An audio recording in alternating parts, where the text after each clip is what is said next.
Die verhalewenner vir die November-Desember projek op die Ink webwerf is Isha met die verhaal Die Onderhoud. Frankryk, 1838. Dis asof niemand meer kan onthou hoe vrede klink nie. Daar is heeltyd proteste, skreeuende betogers en rookdamp. Ek wonder of die betogers self weet waarvoor hulle betoog. Hoeveel van hulle kan met begrip lees? Koning Charles X het mos nou afstand gedoen van die troon. Dis asof elke Charles wat koning word, verdoemenis bring, dink ek by myself. Soos die Engelse koning Charles II, wat destyds met die pandemie gevlug het en in sy Oxford paleis gaan bly het, terwyl die lyke en rotte die strate van Londen plaveisel het. Ek hou van lees en lees baie. Letterlik alles waarop ek my vingers kan lê. Ek verwag die joernalis van die La Gazette, Pierre de Franco, enige oomblik. Introvert wat ek is, hou ek nie van onderhoude nie, maar kennis is ons enigste gereedskap vir oorlewing. Om brûe te bou tussen verskille, kan ons mekaar beter verstaan. As die oproerige skares dalk meer geweet het, sou die een nie harder as die volgende een probeer skreeu het nie. Dan klop iemand. Ek strek my kierie uit en maak die deur oop. Pierre de Franco, hoor ek hom sê. Louise, antwoord ek en gee my hand. Kom gerus binne. Ek voel sy oë op my elke beweging, maar ek sal gewoon daaraan. Lastige oë en lastige vrae. Ons praat oor die weer, die betogers, die hond, die koning. Wat is dit met die man, wonder ek. Dis asof hy te skaam of te bang is om vrae te vra. Louis, begin hy stotterend. Waar het alles begin? Ek weet dis nie wat hy wou vra nie. Ek verstaan, hy weet net nie hoe nie. Ek antwoord lachend. Hoe ek blind geraak het? Hy gee so effe versigtige laggie, wat vir my wys dat die oogklappe nou af is. Die begin, ek onthou nie veel nie, maar my ma het my alles vertel. My pa was 'n leerhandelaar. Ek het hom op 3-jarige ouderdom gaan help in die stoor.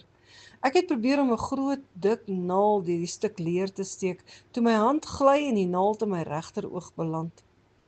My ma het 'n skoon lap opgesit en 'n verband om my kop gedraai, en eers die volgende dag kon ons die dokter sien. Ek bly as prins stil en kan voel hoe die spanning die volgende vraag deur sy are bruis. En toe is al wat die gesoute joernalis uitkry. 'n Infeksie het reeds begin versprei, ook na my linkeroog, en niemand kon iets doen nie. Maar hoe het dit gevoel om skielik blind te wees? Vra hy versigtig. My ma sê ek het net aanhou vra hoekom dit dan nou altyd donker is. Ek onthou niks hiervan nie. Dis vir my asof dit nog altyd donker was. Ek kan nie onthou hoe lig lyk nie. Ontspan, kerel. Ek is net so normaal soos jy. Ek mis nie lig nie, want ek ken dit nie. Hierdie is my lewe, en ek lig my kierie na bo. Maar hoe weet jy waar om te loop? Vra hy. Elke vraag klink onseker. Ek staan op en stap sonder my kierie en sonder huiwering na die traporrel in die hoek. My been stamp teen die stoeltjie. Ek lig die deksel, vou die klawerklap netjies en sit dit bo op die orrel neer. My vingers gly oor die klawers en ek hoor hoe die musiek deur die vertrek vloei en onbekende lig in die bekende donker bring. Ek hoor hom snakkend na asem vra. Hoe doen jy dit? Weet jy waar alles is? Ek lag. Wens jy dit weet? Ons sien deur ons ander sintuie. Ons het ook prentjies in ons koppe, of verskil dit van joune? Ons vorm prentjies met dit wat ons het. Vertel vir my en ons lesers hoe dit gebeur het dat jy die leesstelsel vir blindes ontwikkel het. Wel, soos jy weet, het my pa artikels uit leer vervaardig, skoene vir die skoennoot, belde vir die broekophou. My ma het groente begin plant toe die opstande begin, want die boere kon nie by die mark aflewer nie. Dis waar ek geleer het om die lewe vir myself makliker te maak en nie vir ander mense te wag om dit te doen nie. Ek het begin skool gaan by die Nasionale Instituut vir Blindes in Parys toe ek net 10 jaar oud was. Maar die leessysteem wat ons moes aanleer, was stadig en baie moeilik. Ek weet dat ons blindes beter kan hoor en beter met ons vingers kan voel. Maar die eintlike idee het ek by Charles Barbier gekry. Hy het 'n nagskrif vir sy militêre troepe ontwikkel om belangrike boodskappe in die donker te kan lees. Die stelsel was geskoei op 'n 12-punt sisteem wat jy ook so voel kon lees. Ek dink die kerel was briljant. Want jy kan mos nie vir jou vyande met lampe en kersse adverteer waar jy is nie. Hierdie stelsel het my so geïnspireer dat ek as 15-jarige begin werk het aan die verfyning van Barbier se uitvinding na 'n 6-punt stelsel toe. Die sisteem is 5 jaar later as die eerste brailkode gepubliseer. Alles te danke aan Barbier. Die uitstaan kolletjies van die alfabet laat ons lees en sien. Maar hoe?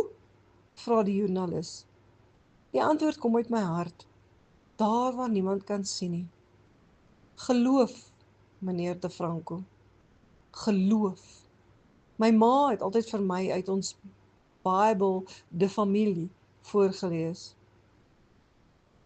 Sy het my elke dag herinner dat geloof iets is wat jy nie kan sien nie, maar dit bestaan omdat God bestaan.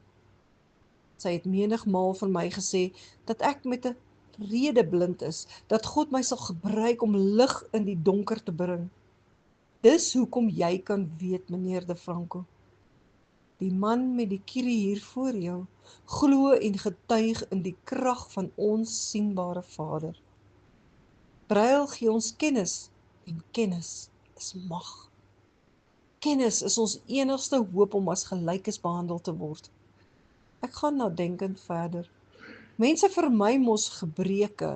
Hulle kies om gesprekke om jou te bou, in plaas van om met jou te praat. Hulle sê ons oë lyk dood. Dis hoekom ek die donker bril dra, my Des Lunettes de Soleil. As ons mekaar net as gelykes wil behandel en aanvaar wat jy het en doen die beste daarmee. Au revoir, meneer Brail. Wat 'n voorreg, sê hy toe ons groet. Ek wag tot ek sy voetstappe naby die hekkie hoor voor ek uitroep. Pas op vir die klip! Ek gaan sit in my leerstoel en speel glimlaggend met my sienende kierie.